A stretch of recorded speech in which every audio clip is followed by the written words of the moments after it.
bear cub marooned on a melting ice floe in a storm. What this baby did was shocking.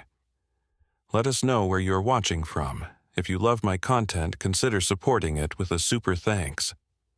Also, don't forget to like and subscribe. It'll help us to remain in touch with amazing people like you. The frigid winds howled across the Arctic expanse, whipping snow into blinding sheets that danced across the frozen landscape.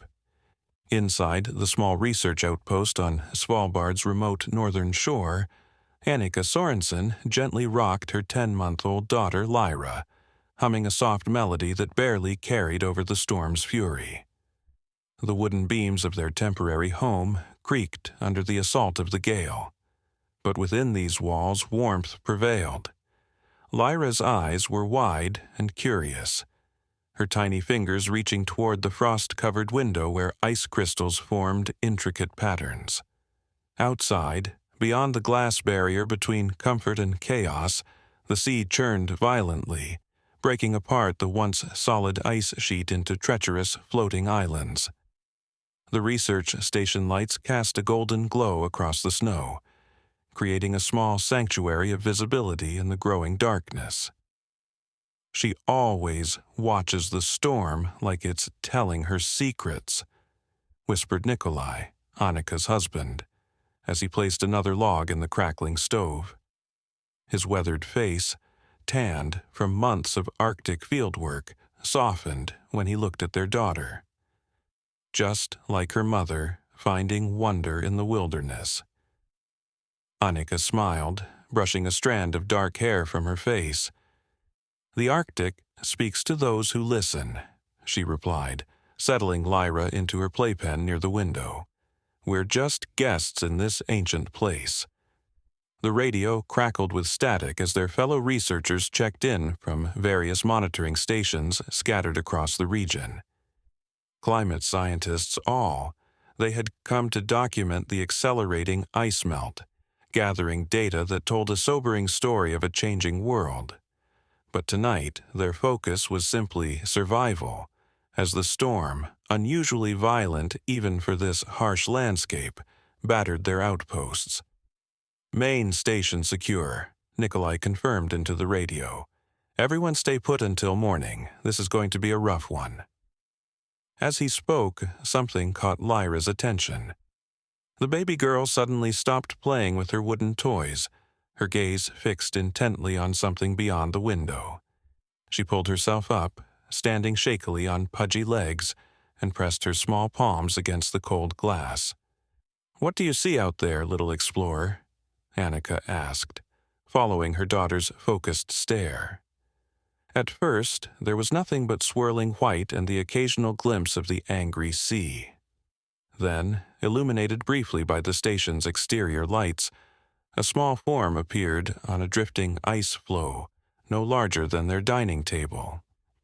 The chunk of ice bobbed dangerously in the churning water, and clinging to its center was a tiny polar bear cub, its white fur barely visible against the snow. Annika's breath caught in her throat. "Nikolai," she called urgently, "come look." The cub appeared terrified, its small body trembling as it fought to maintain balance on the shrinking platform.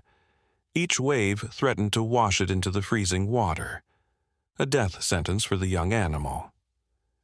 The ice floe drifted closer to the station, pushed by the relentless wind, revealing more of the cub's desperate situation.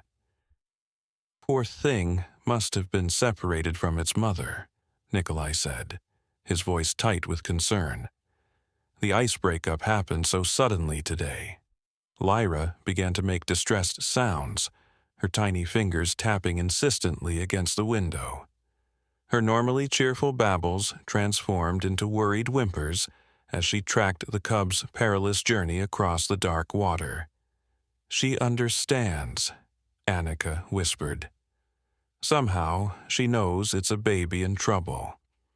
The radio crackled again, this time with the voice of Theo Rasmussen, their wildlife specialist stationed at the Eastern Research Point. "Anyone see a female polar bear near the main station?" Just spotted one heading your way, looking extremely agitated." Nikolai's expression grew serious. "That explains it. The mother is searching for her cub." Outside, the ice floe spun in a slow, cruel circle, carrying the stranded cub farther from shore with each passing minute. The tiny bear pawed at the slippery surface, its claws finding little purchase as a chunk of ice broke away, making its precarious refuge even smaller. Lyra's whimpers turned to wails, her small face crumpling with an empathy that seemed beyond her months. She reached toward the window with desperate intensity, as if trying to bridge the impossible distance between her warm sanctuary and the doomed cub. "We need to do something," Annika said, her scientist's objectivity warring with maternal instinct. Not just for her child, but for the lost cub facing certain death. Nikolai ran a hand through his beard, his brow furrowed. Interfering with wildlife is against protocol, and with the mother nearby? He let the words hang, the implications clear. An angry polar bear mother was among the most dangerous creatures in the Arctic. But as the cub let out a plaintive cry that somehow carried over the storm's roar, Lyra's wails grew more insistent. The baby girl looked from her parents to the window and back again, her eyes swimming with tears that seemed to contain an ancient wisdom. "Protocol be damned," Annika decided, lifting Lyra into her arms. "That cub won't survive the night, and some things matter more than rules." The small family stood at the window, watching as the ice floe drifted into a momentary pool of light from the station. The cub's eyes reflected the glow, two tiny beacons of fading hope in the swirling darkness.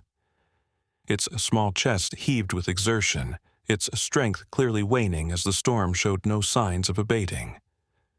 Lyra reached out one more time, her small hand opening and closing as if trying to grasp the cub across the impossible divide.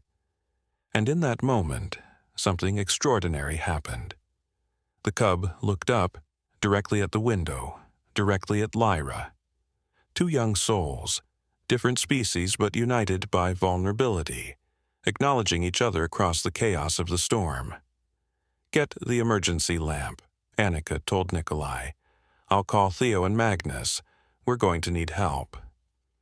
As Nikolai moved to gather equipment, Annika held Lyra closer, watching the cub's continued struggle.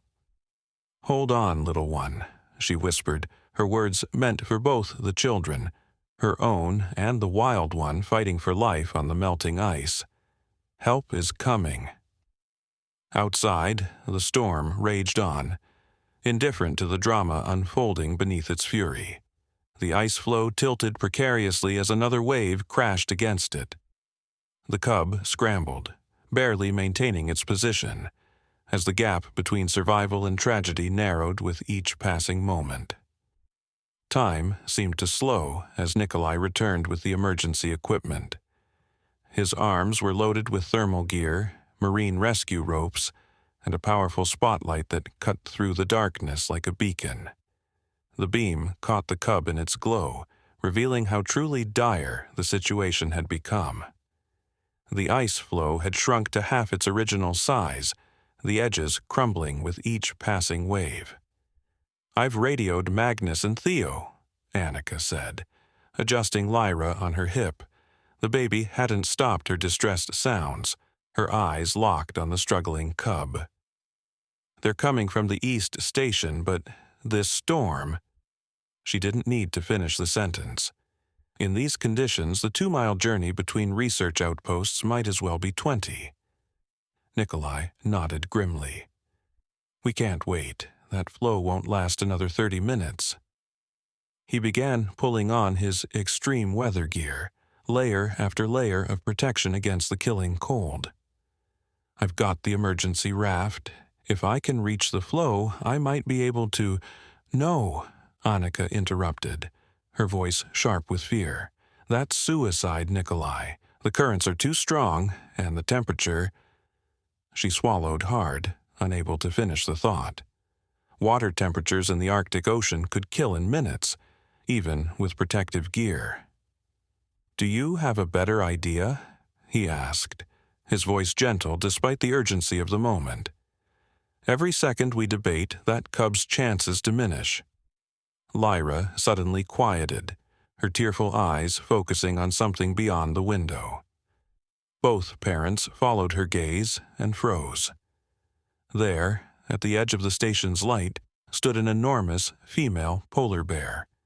Her powerful form was hunched against the storm, her head swinging back and forth as she scanned the churning sea. Even from this distance, her desperation was palpable. A mother searching for her lost child. "She's found us," Nikolai whispered. "She must have tracked her cub's scent to this shore." He moved instinctively in front of Annika and Lyra, though the glass window and wooden walls offered little real protection if the massive predator decided to force her way in. The mother bear rose onto her hind legs, towering nearly 10 feet tall, her black nose testing the air. Then she dropped back to all fours and paced along the shoreline, her powerful muscles bunching beneath thick white fur as she peered out at the dark water. "She sees the cub," Annika breathed. "Look." The mother bear was indeed focused on the drifting ice floe, her body language changing from searching to found. She pawed at the edge of the ice shelf, testing its stability, then backed away when it cracked beneath her weight. The shoreline had become a jagged patchwork of broken ice and open water, impassable even for a powerful swimmer like a polar bear. A crackling voice came through the radio, nearly lost in static. "Approaching west side. Visibility 0. Can't see the..." Magnus's voice cut in and out.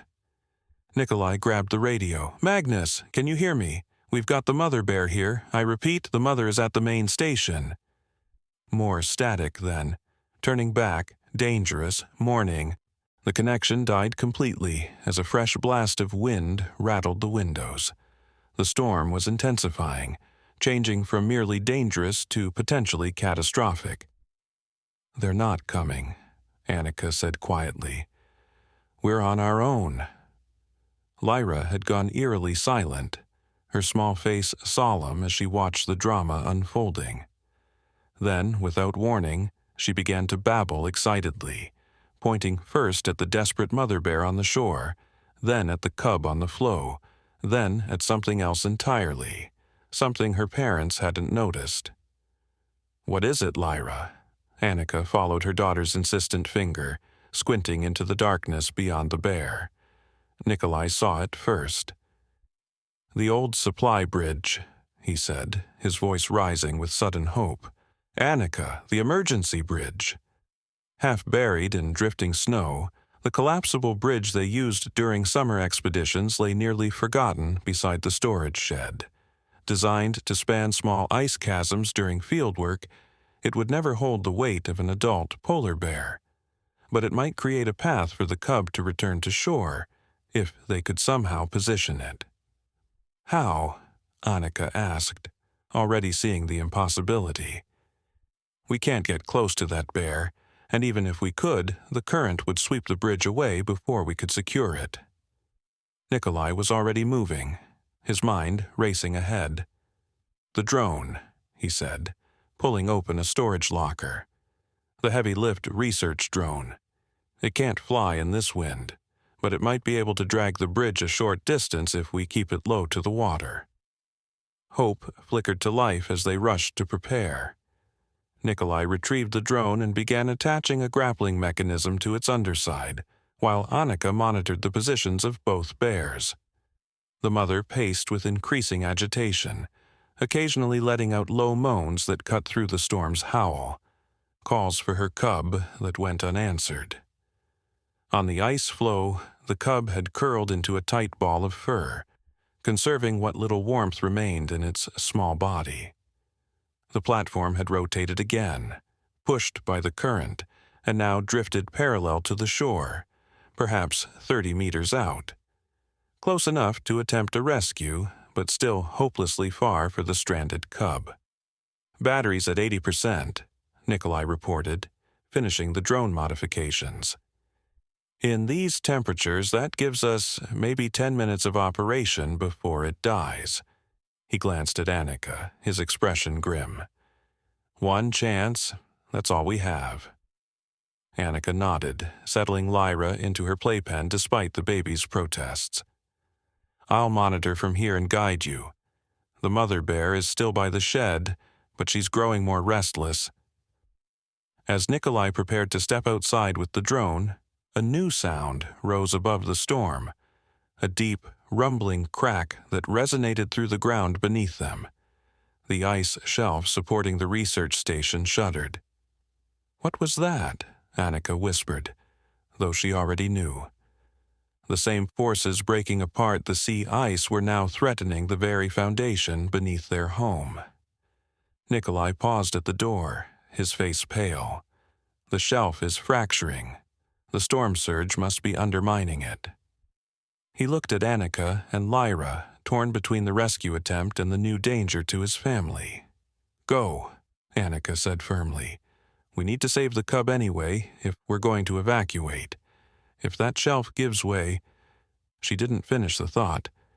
If their section of ice broke free, they would be in the same perilous position as the bear cub, adrift in a frozen, hostile sea. With a quick kiss to both Annika and Lyra, Nikolai sealed his hood and stepped out into the howling storm. The wind nearly knocked him flat immediately, and driving snow reduced visibility to mere meters. He fought his way toward the supply shed, hunched against the gale, the drone clutched protectively against his chest.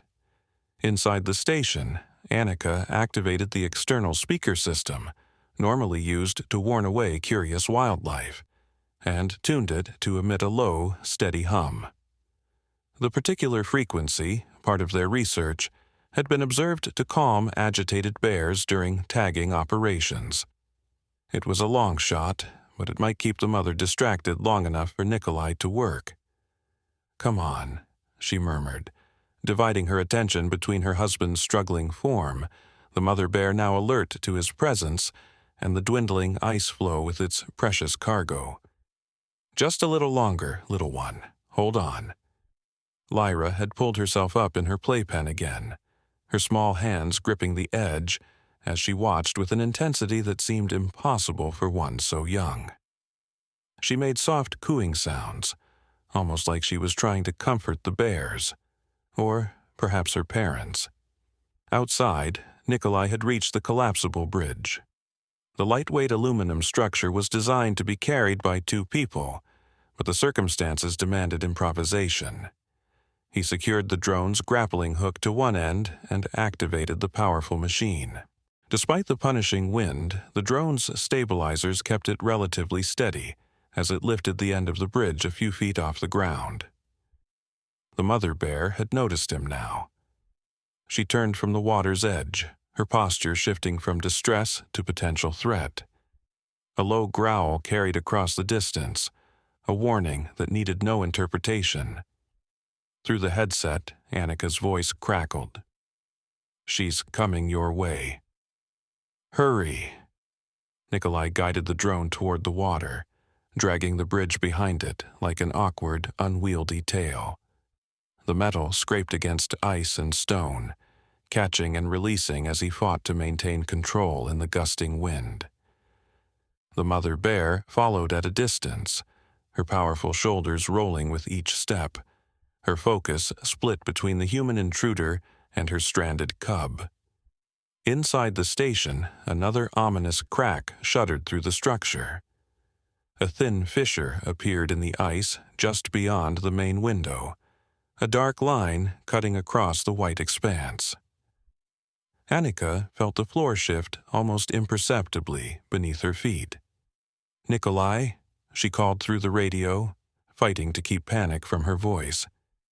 "The shelf is breaking up faster than we thought. You need to hurry." Through the storm, she could see him nod, his movements becoming more urgent as he positioned the drone at the water's edge. The bridge now extended from the fractured shoreline out over the dark water, but it still fell well short of the drifting Floe. Nikolai needed to release the drone from the bridge and use its remaining battery life to attempt to herd the ice floe closer to shore. It was a desperate plan with too many variables: the unpredictable current, the dying drone battery, the unstable ice shelf, and most unpredictable of all, the increasingly agitated mother bear now less than 20 meters from Nikolai. "She's too close," Annika warned. "Abort, Nikolai. The bear is too close." But retreat wasn't an option anymore. The shelf cracked again, and this time the fissure spread rapidly, racing from the station toward the very spot where Nikolai stood. He had seconds, not minutes, before the ice gave way beneath him. In that moment of crisis, something unexpected happened. Lyra, who had been watching with eerie intensity, suddenly let out a high, warbling cry. Not her usual distressed wail, but something entirely different. The sound rose above the storm, a pure, piercing note that carried through the external speakers Annika had activated. The effect was immediate and astonishing. The mother bear froze, her massive head swinging toward the station. Her aggressive posture softened, confusion replacing threat in her body language.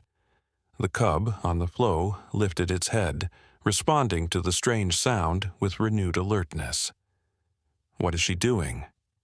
Nikolai's voice came through the radio, amazed despite the danger. "I don't know," Annika replied, equally stunned. "But don't question it. Move now."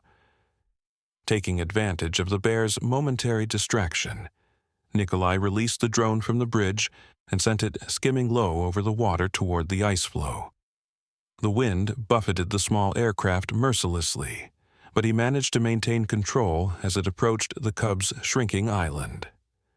The mother bear remained motionless, her attention fixed on the station window where Lyra continued her otherworldly calling. The baby's tiny hands pressed against the glass, her eyes locked with the massive predators across the impossible divide of species and circumstance. The drone reached the ice floe, hovering just above the terrified cub. Using the downward thrust of the propellers, Nikolai attempted to push the floating ice toward the extended bridge. The floe resisted at first, caught in the current, but then began to move sluggishly toward shore. "It's working!" Annika breathed, hardly daring to believe it. The ice shelf chose that moment to give way completely. With a sound like artillery fire, the crack widened into a chasm, separating the section where Nikolai stood from the main shoreline.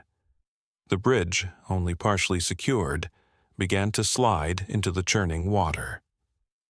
Nikolai lunged for the drone controller, increasing power to maximum in a desperate bid to move the floe faster.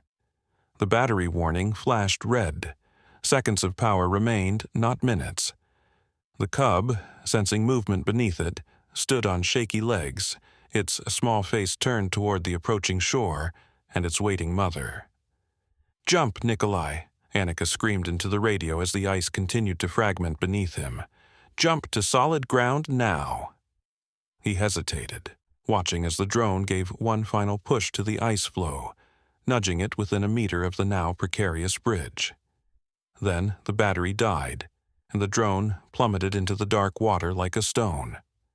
The cub stood at the edge of its melting platform, mere meters from potential safety, but paralyzed by fear of the gap and the violent water below. On shore, the mother bear finally broke her strange trance and moved toward the water's edge, calling to her cub with urgent grunts. Nikolai made his decision in an instant. Instead of jumping to safety, he moved onto the partially submerged bridge, his weight causing it to sink further into the churning sea. Icy water soaked through his boots and thermal gear as he stretched full length along the aluminum structure, extending his reach toward the stranded cub. "Nikolai!" Annika's voice broke with terror. "The shelf won't hold. Get back." But he was committed now.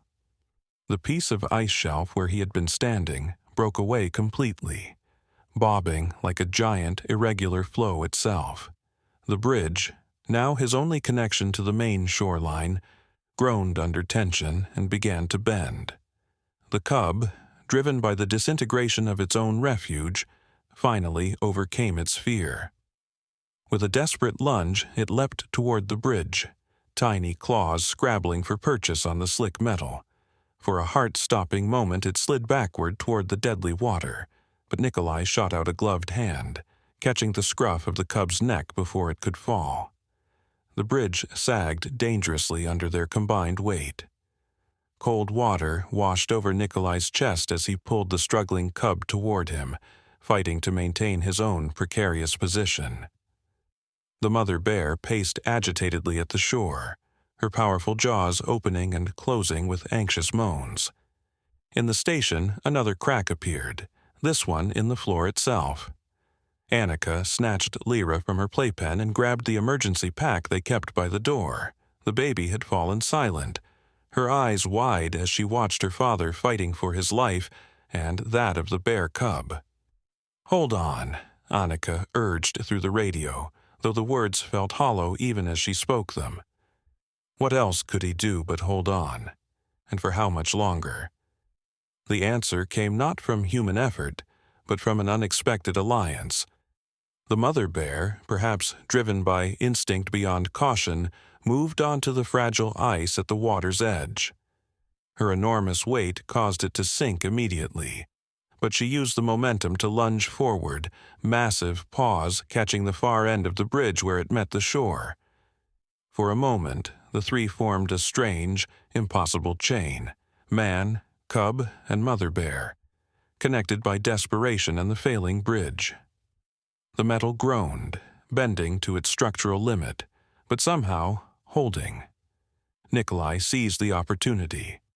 With a supreme effort, he pushed the cub along the bridge toward its mother. The small bear slid forward on the slick surface, picking up speed as the bridge tilted under the mother's weight. With a final desperate scramble, the cub reached solid ice and the waiting embrace of its mother. The reunion lasted only seconds before the mother bear's protective instincts took over.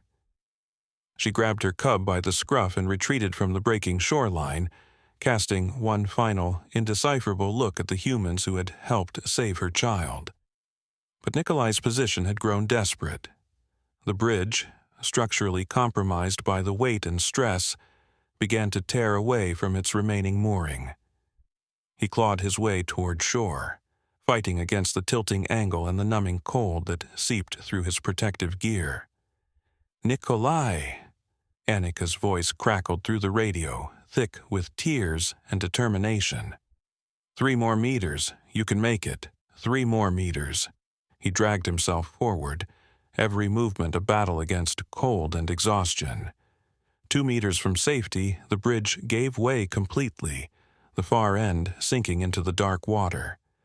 Nikolai lunged with his last strength, hands outstretched toward the solid ice of the shore. For a horrible moment he hung suspended between survival and the fatal embrace of the Arctic Sea. Then his gloves found purchase on rough ice, and with a final, desperate heave, he pulled himself onto the relative safety of the shore. He lay there, gasping for breath, as Annika's voice filled his ears. "The station is breaking up. We need to evacuate, now." With trembling limbs, Nikolai pushed himself to his feet and staggered toward the research station, each step an act of will against his body's desire to collapse. Behind him, the ice bridge disappeared beneath the waves, swallowed by the hungry sea. Inside the station, Annika had already activated the emergency beacon and gathered their survival essentials. The floor tilted at an alarming angle now, the entire structure shifting as the ice shelf beneath it continued to break apart. "The snowmobiles." Nikolai gasped as he stumbled through the door. "We need to reach the inland emergency shelter." Annika nodded, securing Lyra in her specialized carrier designed for extreme weather evacuation. The baby remained unnaturally calm. her eyes moving between her parents with an awareness that seemed to transcend her months. As they prepared to abandon the station, a final, deafening crack heralded the inevitable. The section of ice shelf supporting the research outpost broke free completely, transforming their sanctuary into a drifting island. A massive floe, not unlike the one that had carried the bear cub, but large enough to hold their entire structure. "Run!"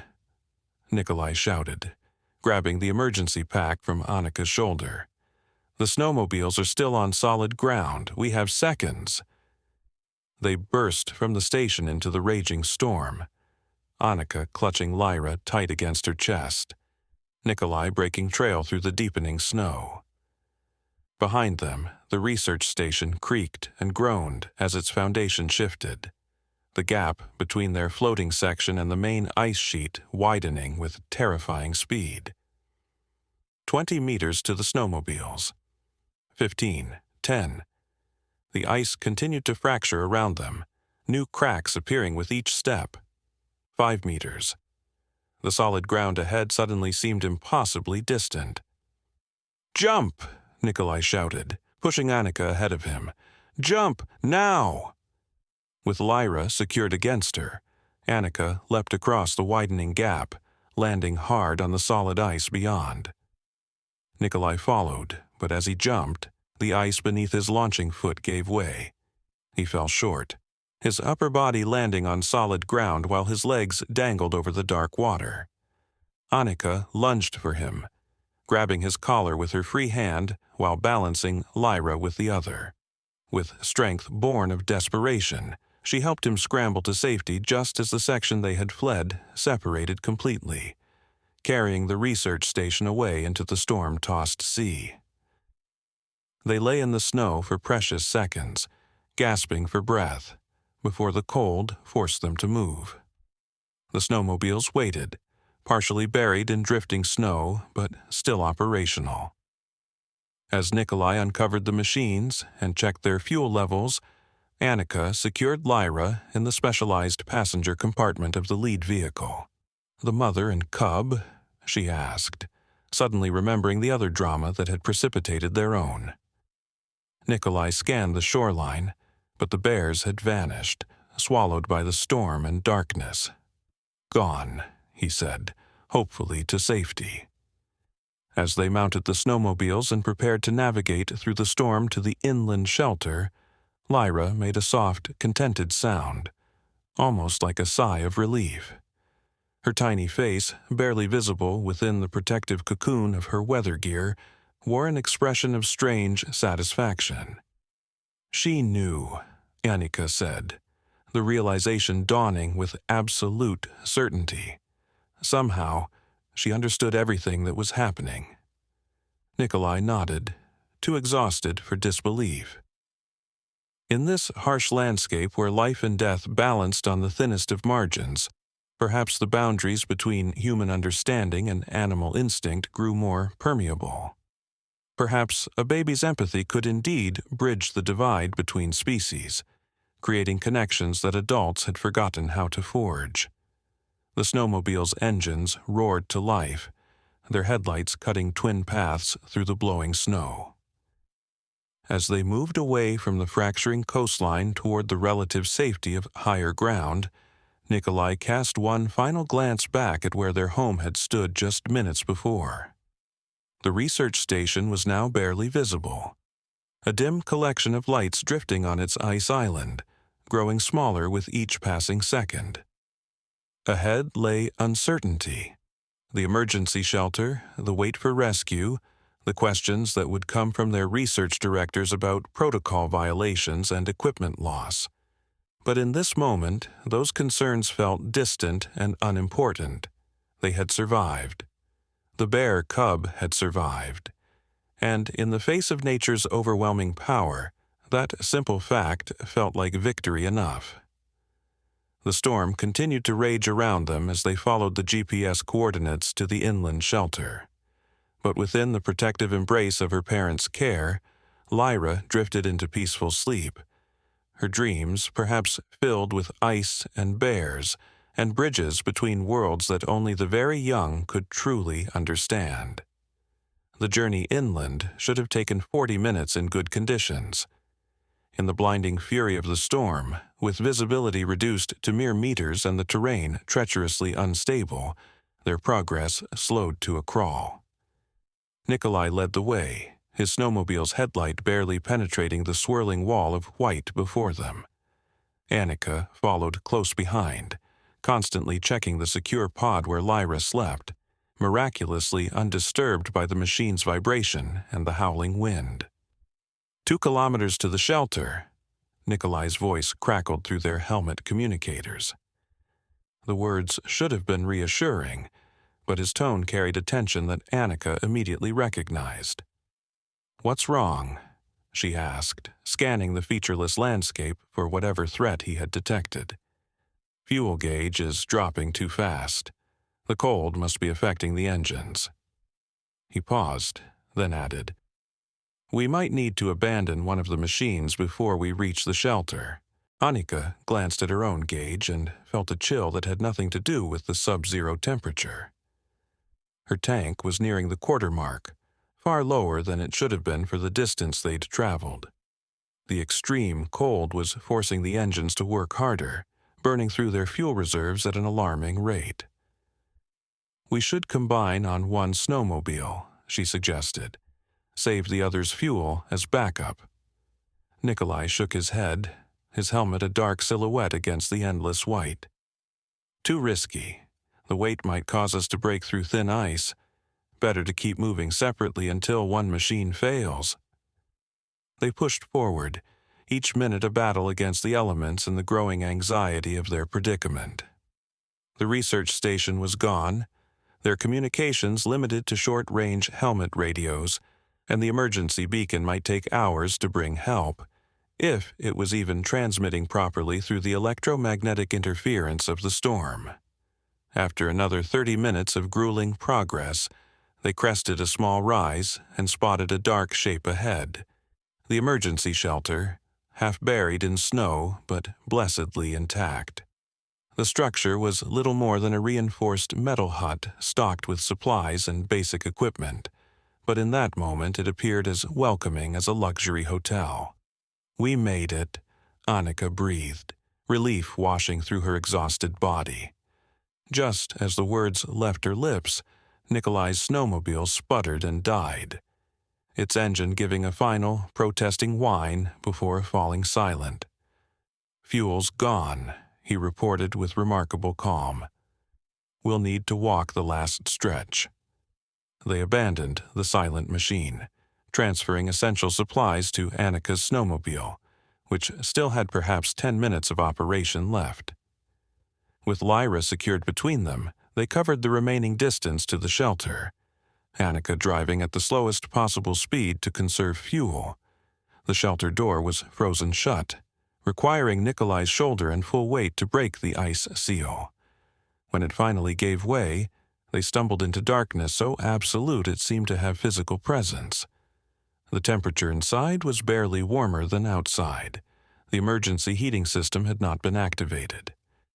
"Get Lyra inside," Nikolai instructed, handing Annika a flashlight from their pack. "I'll bring in the supplies and secure the snowmobile." The beam of the flashlight revealed a Spartan interior. Metal bunks bolted to the walls, sealed containers of emergency rations, a small medical kit, and most importantly, a diesel generator that could provide heat and power. Annika gently placed the still sleeping Lyra on one of the bunks, wrapping her in thermal blankets before turning her attention to the generator. The machine was designed for simplicity. Even in extreme stress conditions, anyone with basic training could operate it. Annika located the starter cord and gave it a firm pull. Nothing happened. She tried again, putting more strength behind the motion. The generator remained stubbornly silent. "Come on," she muttered, checking the fuel valve to ensure it was open. A third attempt produced only a faint clicking sound. The generator was frozen. Likely the diesel fuel had gelled in the extreme cold. a common problem in Arctic conditions. The shelter door burst open again as Nikolai returned, carrying their emergency packs and dusted with fresh snow.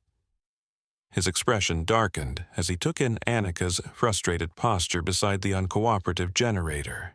"Fuel's frozen," she explained. "We need to warm the engine somehow before it will start." Nikolai nodded, already moving to the emergency supply lockers. "There should be chemical heat packs in the winter survival kit. We can wrap them around the fuel line and filter." They worked efficiently, their years of Arctic research training taking over despite their exhaustion. While Nikolai attempted to warm the generator components, Annika inventoried their supplies. The shelter was supposed to be stocked for 3 people for a week, but when she opened the food locker, her heart sank. "Nikolai," she called softly, not wanting to wake Lyra. "The rations are low. Someone's been here recently." The implication was clear. Another research team must have used the shelter and failed to report or replenish the supplies they'd consumed. "How bad?" he asked, not looking up from his work on the generator. 3 days for the 3 of us, if we're careful. 4 if we really stretch it. She didn't mention that stretching it would mean hunger pangs and weakening bodies, dangerous conditions in an environment that demanded peak physical performance for survival. Nikolai was silent for a long moment, his breath forming small clouds in the frigid air. "The beacon should bring help within 48 hours, he said finally. "If not, we can try to reach the southern research station when the storm passes." If the storm passes, Annika thought but didn't say. Arctic storms like this one could last for days, and the weather forecasts had predicted this system would be particularly persistent. A soft whimpering sound drew their attention to the bunk where Lyra was beginning to stir. The baby's face scrunched in discomfort as she emerged from sleep into the biting cold of the shelter. Annika immediately went to her, lifting the bundle of blankets and holding Lyra close to share body heat. "We need that generator," she said, her voice taking on a new urgency. Hypothermia was a real threat, especially for a child so young. Nikolai nodded grimly and returned to his task with renewed determination. After 15 minutes of applying heat packs and carefully warming the fuel system components, he tried the starter cord again. The generator coughed once, twice, then roared to life with a cloud of exhaust that smelled sweeter than any perfume to the stranded family. Within minutes, an electric heater began to raise the temperature to a tolerable level. As feeling returned to their extremities in painful tingles, Annika prepared a simple meal from their rations, while Nikolai established their situation report on the shelter's emergency radio. "Mayday, Mayday, Mayday. This is Arctic Research Team Bravo, ID Sierra 79er, declaring emergency condition Charlie. Station Alpha has been lost to ice shelf collapse. 3 survivors at Emergency Shelter Echo 2, supplies limited. Request immediate extraction when conditions permit. Over." He repeated the message 3 times, then set the radio to automatically transmit the distress signal at regular intervals. Whether anyone was receiving it through the storm's interference was impossible to know. As night deepened outside the shelter's metal walls, the small family huddled together on one of the narrow bunks, sharing warmth and the comfort of contact. Lyra, now awake and surprisingly calm, played with a small stuffed polar bear that Annika had managed to grab during their hasty evacuation. "She's taking this remarkably well," Nikolai observed, watching his daughter with a mixture of pride and wonder.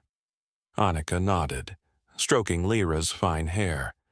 "Children are more resilient than we give them credit for." She hesitated, then added, "Did you see how she reacted to the bear cub? That sound she made."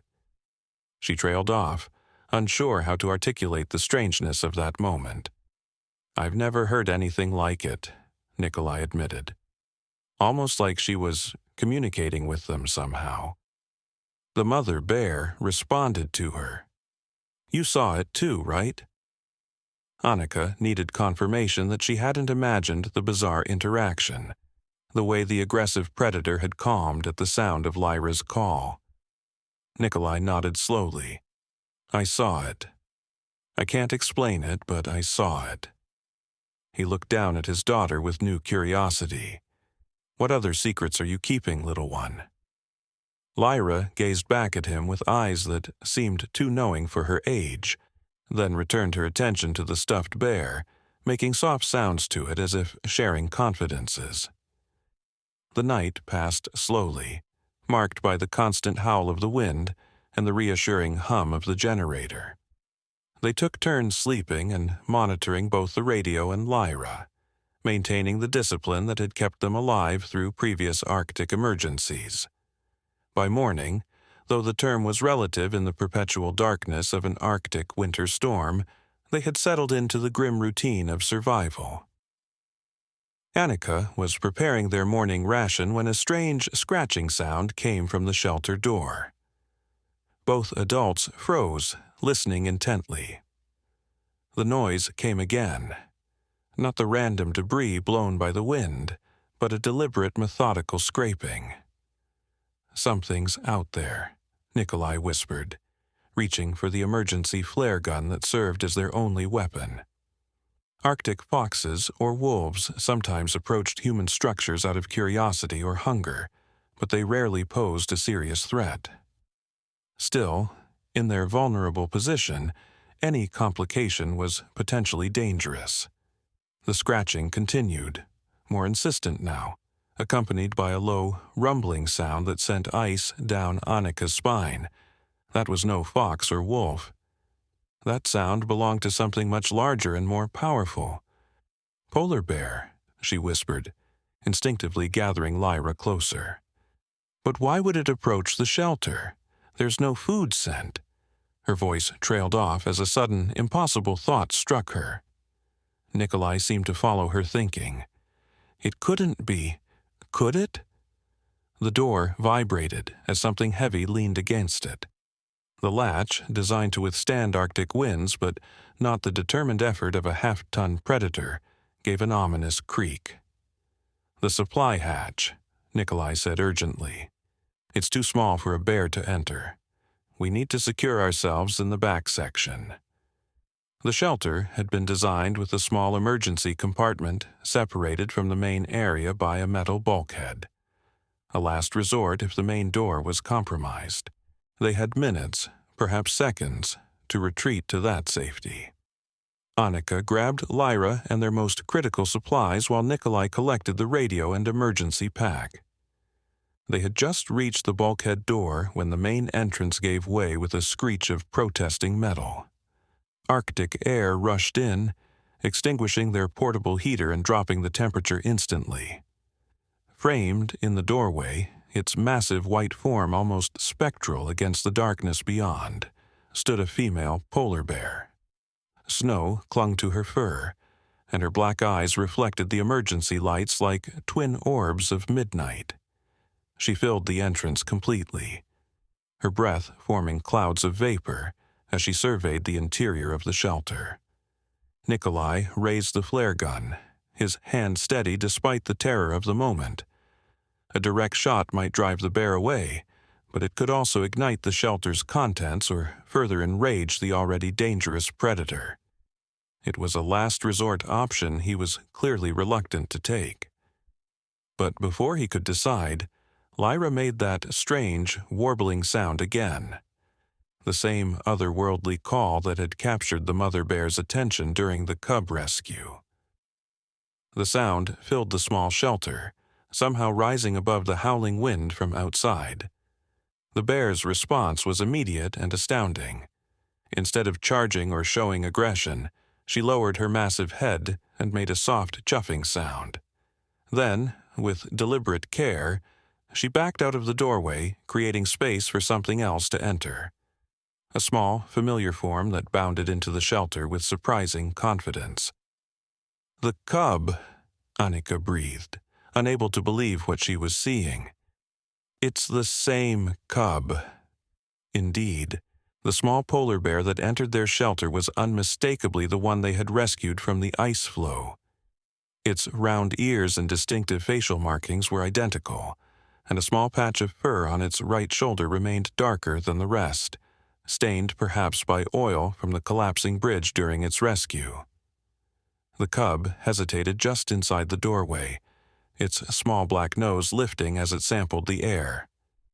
Then, with the unpredictable directness of the very young, it moved straight toward where Lyra sat in Annika's arms. Every parental instinct screamed at Annika to retreat, to protect her child from the wild predator approaching them. But something deeper, something she couldn't name or understand, kept her frozen in place as the cub drew nearer. Beside her, Nikolai remained similarly transfixed, the flare gun still raised but now wavering with uncertainty. The cub stopped a meter away from them, its head tilting curiously as it regarded the small human child. Lyra, for her part, showed no fear whatsoever. She squirmed in Annika's arms, clearly wanting to be set down. "Annika," Nikolai whispered, tension vibrating in every syllable. "Don't." But Annika's scientific mind had already catalogued the evidence before them. The same cub they had saved now returned with its mother. The bear's non-aggressive posture, Lyra's strange calls and the bear's responses, the deliberate tracking of the humans to this shelter, miles from where they had last encountered each other. These were not the random actions of mindless animals. This was something else. Very slowly, keeping her movements fluid and non-threatening, Annika lowered Lyra to the floor. The baby immediately sat up, her small face alight with what could only be described as recognition as she regarded the bear cub. For a long, breathless moment, the two young creatures simply studied each other, separated by species and destiny, but connected by something more profound than either. Then, with a slow deliberation that seemed almost ceremonial, the cub moved forward and gently nudged Lyra's outstretched hand with its nose. The touch lasted only a second before the cub backed away, but it left an impression more indelible than a photograph. Human child and bear cub, acknowledging each other with a trust that defied explanation. At the doorway, the mother bear made a low sound, and the cub immediately responded, turning to trot back to her side. But instead of leaving, the mother bear did something even more extraordinary. She moved partly into the shelter, her massive body blocking most of the wind and snow that had been pouring through the broken door. Then she turned, presenting her broad back to the opening, and settled down with a huffing exhalation that seemed to express decision rather than resignation. The cub, apparently accustomed to this arrangement, curled against its mother's warm flank and promptly closed its eyes. Within moments, its small chest was rising and falling in the rhythm of sleep. "They're sheltering with us," Nikolai said, his voice barely audible above the storm, using the mother's body to block the damaged door. Annika could only nod, her scientific mind struggling to process what her eyes were witnessing.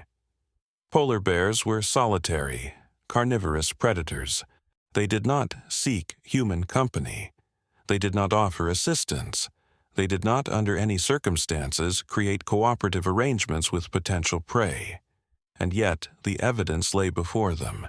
The mother bear had effectively repaired their compromised shelter, using her own body to restore the insulation that the broken door had destroyed. Already, the temperature inside had risen several degrees from the bear's substantial body heat. "We should still withdraw to the back compartment," Nikolai suggested, though his voice lacked conviction. "Just to be safe."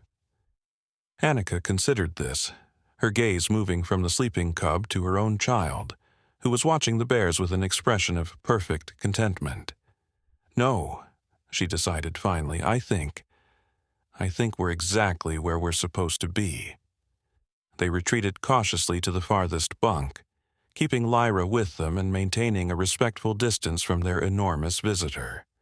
The flare gun remained within reach, a necessary precaution despite the surreal peace that had settled over the shelter.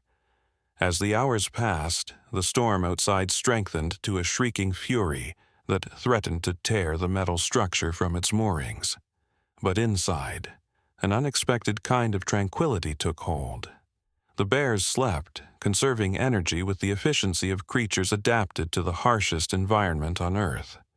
The humans maintained their vigil, alternating between disbelieving wonder and scientific curiosity. "We need to document this," Annika whispered as afternoon deepened toward evening. "No one will believe it otherwise." Nikolai nodded, carefully retrieving a small camera from their emergency pack. The soft click of the shutter didn't disturb the bears as he captured images of the extraordinary scene. Apex predator and vulnerable humans, sharing space and safety in the heart of a deadly storm. "What do you think it means?" he asked after returning the camera to the pack. "Why would they seek us out? How did they even find us?" Annika glanced down at Lyra, who had finally drifted to sleep in her arms, one small hand still extended toward the bears, as if maintaining connection even in dreams. "I don't know," she admitted, "but I think Lyra might." The night deepened, bringing with it temperatures that dropped to lethal levels outside their fragile shelter. The generator continued its steady operation, but with the door compromised, its heating capacity would have been insufficient without the additional insulation provided by the mother bear's massive body.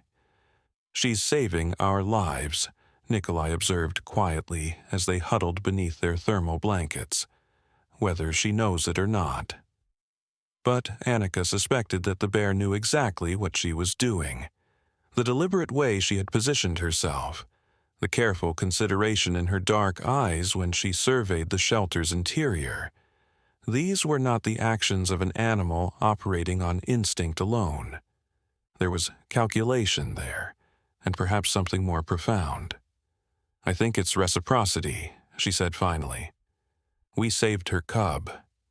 Now she's returning the favor." Nikolai pondered this. Polar bears don't understand the concept of debt. They don't reason like humans. "Don't they?"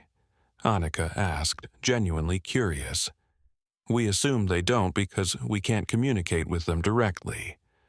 But what if they understand more than we think? What if they observe and learn and make choices that we haven't given them credit for?" He had no answer for that, and they lapsed into thoughtful silence, lulled by the contrast between the storm's violence outside and the unexpected peace within their shared sanctuary. Near midnight, the radio crackled to life, startling them both from a light doze. Through bursts of static, a voice fought to reach them. "Search Team Alpha. Received your attempt extraction at coordinates, holding position until over." Nikolai lunged for the radio, pressing the transmit button. "Search Team Alpha. This is Sierra 79er. Reception fragmented. Please confirm extraction plan. Our situation is stable but unusual. Over." More static then. "Sierra 79er, we have your position. Helicopter extraction planned at first weather window. Estimated 800 hours if Stormfront moves as predicted. Confirm status of all personnel. Over." "All personnel safe and accounted for," Nikolai replied, his eyes meeting Annika's in shared relief. "Be advised, we have wildlife inside the shelter. Repeat, wildlife inside the shelter. 2 polar bears, 1 adult female, 1 cub. Non-aggressive posture. Request wildlife management protocols for extraction. Over." The silence that followed this transmission lasted so long they thought they'd lost the connection. Finally, the radio crackled again. "Sierra 79er, please repeat last transmission. Did you say wildlife inside shelter?" Over. Nikolai smiled grimly. "Affirmative, Alpha. 2 polar bears sharing our shelter. It's complicated. We will require tranquilizer equipment for safe extraction of all parties. Over. After another lengthy pause. Understood, Sierra 7-9. Adjusting extraction plan. Maintain safe distance from wildlife. Will alert Department of Wildlife Services. Stand by for further instructions at 0600 hours. Over and out. As Nikolai set the radio down, Annika couldn't help a small laugh at the confusion they'd just created for their rescue team. They think we've lost our minds. Can you blame them? Nikolai gestured to the surreal tableau before them. One of the Arctic's most fearsome predators, peacefully sleeping with her cub while providing shelter to the very humans she would normally hunt. I'm not entirely convinced we haven't. The mother bear, perhaps sensing their attention, opened one eye to regard them briefly before apparently deciding they posed no threat and returning to her rest. The casual dismissal of potential danger, her absolute confidence in her position at the top of the food chain, was somehow reassuring rather than threatening. As the night progressed, the storm's fury began to diminish. The howling wind gradually subsided to a more manageable roar, and the violent shaking of the shelter's walls lessened to occasional tremors. By the first faint lightening of the perpetual Arctic night that constituted dawn in this season, the worst had passed. The bears stirred with the changing light. The cub woke first, stretching its small body in a motion that mirrored domesticated cats, yet carried the promise of the enormous power it would one day possess. It approached the humans again, this time with greater confidence, its curiosity apparently overriding any instinctive caution. Lyra, who had woken moments before, responded with delight, making soft babbling sounds as she reached toward the approaching cub. Annika tensed, ready to intervene, but Nikolai placed a restraining hand on her arm. "Wait," he whispered. "Let's see what happens." The mother bear watched the interaction with alert attention but made no move to retrieve her cub. Her posture remained relaxed, though her eyes tracked every movement with the precision of a creature for whom observation meant survival. The cub stopped a foot away from Lyra, its small nose working as it processed the unfamiliar scents.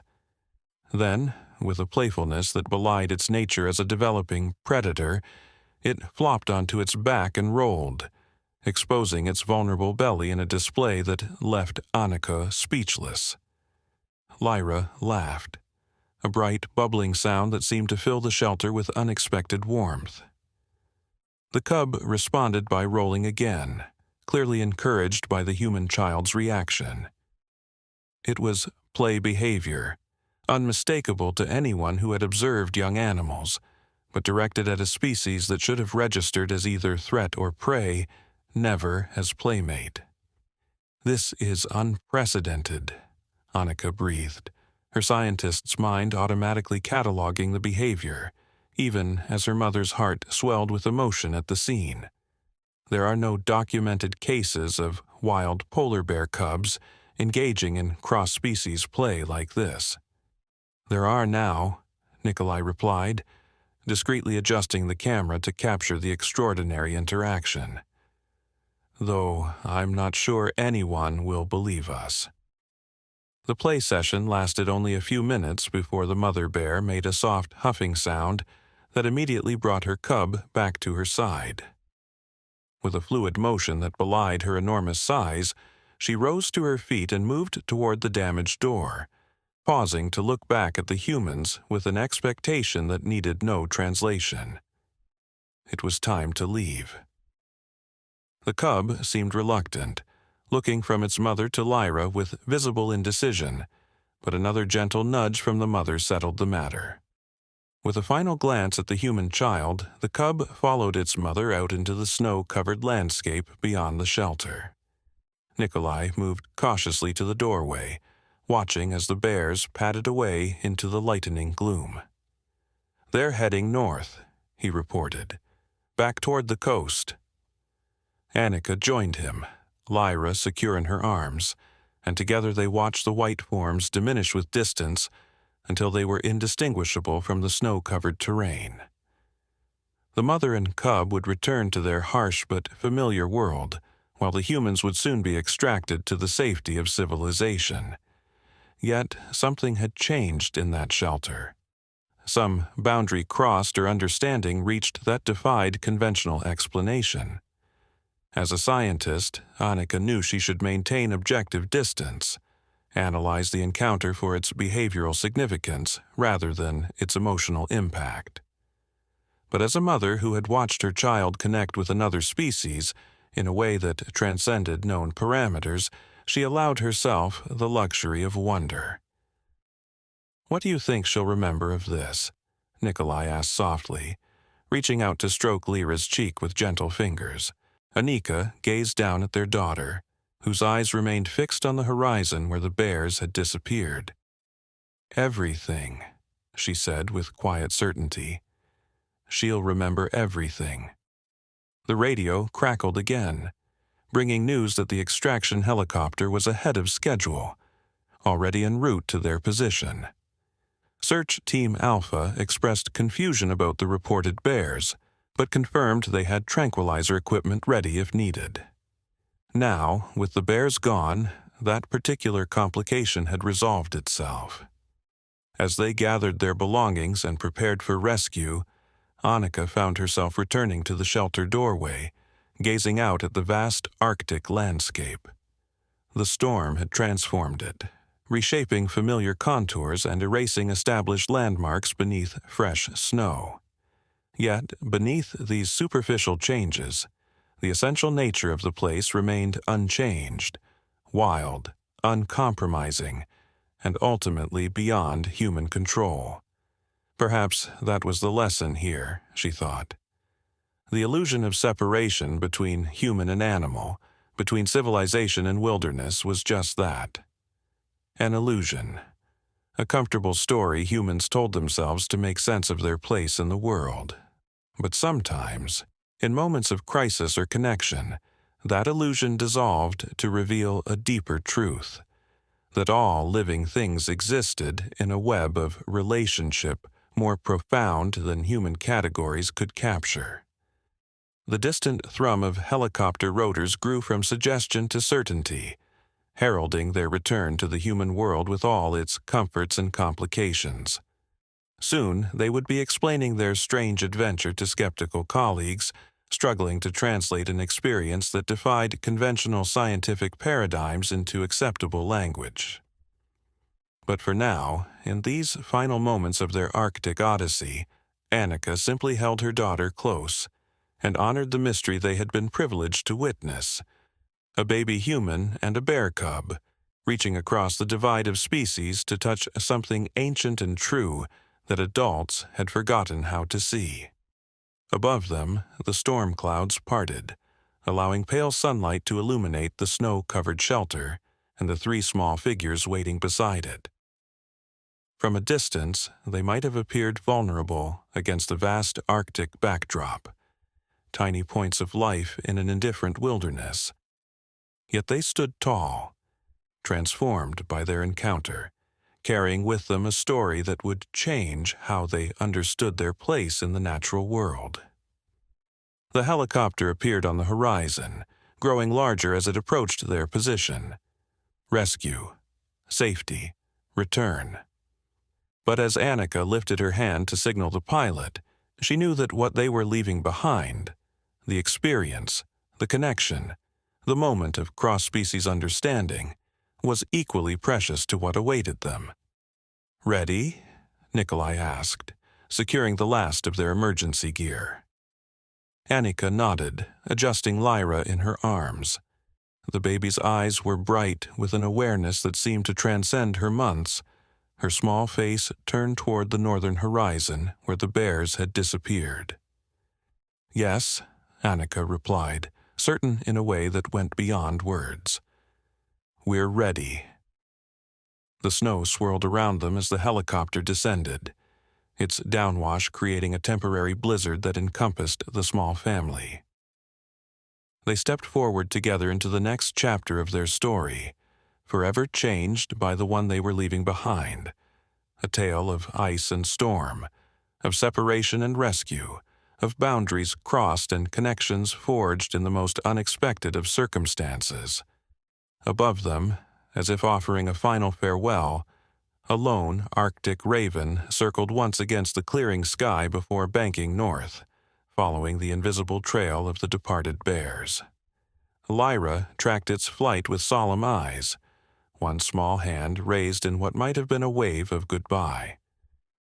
Or, perhaps, Annika thought with a smile that acknowledged the mystery at the heart of their experience, it was something else entirely. A gesture of connection that transcended human understanding, a promise to remember what had been learned in that shelter during the storm. A bridge between worlds that only the very young could truly build. 5 years later, the university lecture hall fell silent as Professor Annika Sorensen paused the video showing a massive polar bear curled protectively at the entrance of a small Arctic shelter. The footage, grainy but unmistakable, still sent whispers of astonishment through the audience, even though many had seen it dozens of times since its release. This footage changed everything we thought we knew about interspecies communication and animal cognition. Annika continued, her voice carrying easily through the packed auditorium. What you're witnessing isn't just an anomaly. It's evidence that our understanding of animal consciousness has been fundamentally limited by our own preconceptions. In the front row, 5-year-old Lyra sat beside her father, her legs swinging beneath the chair, too short to reach the floor. Her attentive gaze never left her mother as Annika advanced to the next slide, a split-screen image showing brain scans labeled human child and bear cub. The Svalbard incident, as it's now known in scientific literature, led to the establishment of the Interspecies Communication Initiative. Our research team has documented 47 additional cases of unusual cross-species empathic connections, though none as dramatic as what my family experienced during that Arctic storm. Nikolai watched his wife with undisguised pride. The incident had transformed their careers, shifting Annika from climate science to the revolutionary new field of cross-species neurobiology, while his own work in wildlife conservation had gained international recognition.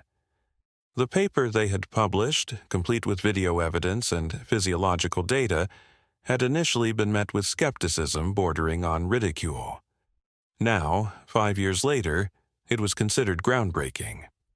What we've discovered, Annika continued, highlighting patterns in the brain scans, is that certain individuals, particularly children under the age of 3, exhibit unusual development in the paralimbic system that appears to facilitate emotional resonance across species boundaries. We've termed this the Lyra effect after the first documented case. She smiled down at her daughter, who beamed back with unself-conscious joy. What Annika didn't mention in her lecture, what remained private despite the global attention their story had received, was the continued strangeness that surrounded Lyra. How animals of all kinds seemed drawn to her. How she sometimes made sounds no human child should know how to make. How she occasionally spoke of dreams where she ran on 4 legs through Arctic snow, hunting seals with her brother.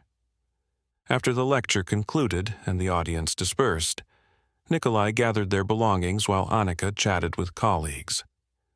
Lyra tugged at his sleeve, her solemn eyes, so like her mother's, looking up at him with that peculiar intensity that still sometimes unnerved him.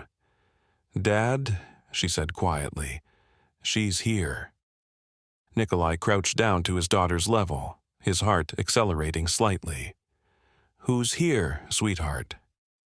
Lyra pointed toward the lecture hall windows that overlooked the university's northern woods. The mama bear, she came to listen. A chill that had nothing to do with the autumn air outside ran through Nikolai. They were in northern Canada, thousands of miles from Svalbard, for a conference on animal cognition. The chances of a polar bear being anywhere near the university campus were effectively zero. And yet, let's go look, he said, taking Lyra's small hand in his. They crossed to the windows, where afternoon sunlight slanted through yellow-leaved maples. The forest beyond showed no sign of any large animal, much less an Arctic predator impossibly far from its natural range. "I don't see anything, Lyra," he said gently. His daughter didn't seem disappointed. She simply nodded as if confirming something to herself. "She's not really here," she explained, with the exasperated patience children reserve for adults who state the obvious. "She's here in the other way. She wanted to see how big I got." Before Nikolai could formulate a response to this mystifying statement, Annika joined them. "Ready to go? The reception starts in 20 minutes. Lyra turned from the window. "Mom, can we go back to the ice place someday? I promised I would." Annika and Nikolai exchanged the quick glance of parents used to navigating the often baffling landscapes of childhood imagination. "Svalbard, maybe someday for a research trip," Annika replied carefully. "Who did you promise?" "My brother," Lyra said simply, as if this clarified everything. "The one who was born in the snow." Later that night, after Lyra had fallen asleep in their hotel suite, Annika and Nikolai sat on the balcony, watching stars appear above the darkening forest. The conference had been a success, their research validated by peers who had once been skeptics. Everything they had worked toward was coming to fruition, yet beneath their professional satisfaction ran a current of wondering, of questions that science had yet to fully answer. "She's been talking about a brother again," Nikolai said quietly, swirling amber liquid in his glass. "And today she claimed the mother bear came to the lecture." Annika nodded, unsurprised. "Last week, she told me she sometimes dreams in bear language. She said it doesn't have words, just feelings and smells and knowing." They sat with this information in companionable silence, neither rushing to rational explanation nor embracing supernatural ones. After 5 years of researching the boundaries between human and animal consciousness, they had developed a comfortable relationship with uncertainty. "The indigenous elders I spoke with at the Conservation Summit had a term for it," Nikolai eventually offered. "Soul siblings, the belief that sometimes souls are connected across the boundaries of species, that a human child and an animal can share a spiritual bond that transcends physical separation." "Not very scientific," Annika observed with a small smile. "No," he agreed. "But neither is much of what we've witnessed since that night in the shelter." Their conversation was interrupted by the soft chime of Annika's tablet. She picked it up, frowning slightly at the notification. "It's from Dr. Kotri at the Svalbard tracking station. They've got satellite images they want us to see." She opened the message, and both leaned forward to study the attached photographs. They showed the familiar coastline near where their research station had once stood, now rebuilt on more stable ground after the originals lost to the sea. But it was what stood on the shore that caught their breath. A large female polar bear and a half-grown juvenile, their white forms unmistakable against the dark rocks. The message accompanying the images was brief. "This pair has returned to the exact coordinates of the former station every year on the same date, the anniversary of the storm. The juvenile male bears unique markings that match your documented footage. Coincidence?" Nikolai let out a long, slow breath. "That's not possible. Polar bears don't maintain territories with that kind of precision," Annika agreed. "And they certainly don't commemorate dates." Yet the evidence was right before them. Time-stamped satellite imagery showing what could not be explained by their current scientific understanding. "What if," Annika said slowly, her voice taking on the careful tone she used when forming new hypotheses. What if what happened in that shelter was just the beginning of understanding? What if consciousness flows more freely between species than we've ever imagined? What if Lyra and that cub really did form some kind of connection that transcends our normal understanding? Nikolai reached for her hand, entwining his fingers with hers. Then our daughter has an extraordinary gift, and we have the privilege of helping her and the world understand it. In the bedroom beyond the balcony door, Lyra stirred in her sleep, a smile touching her lips as she dreamed of racing across endless ice, her brother beside her, their mother watching proudly as they discovered the world together with senses both human and bear. In her dream, there were no boundaries between species, no separation between the girl in the warm bed and the young male bear, now resting against his mother's side on a distant Arctic shore. The connection that had sparked in a desperate moment during a storm had not diminished with time or distance. Instead, it had grown, evolved, becoming something science was only beginning to recognize. A bridge between worlds that existed not just in the innocence of childhood, but in the fundamental truth that all life on Earth shared more than divided it. Thousands of miles apart, a human child and a bear cub slept under the same stars, their dreams intertwined in ways that would continue to challenge humanity's understanding of consciousness, connection, and the extraordinary secrets of minds both human and wild. And somewhere in the vast tapestry of existence, those discoveries were just the beginning.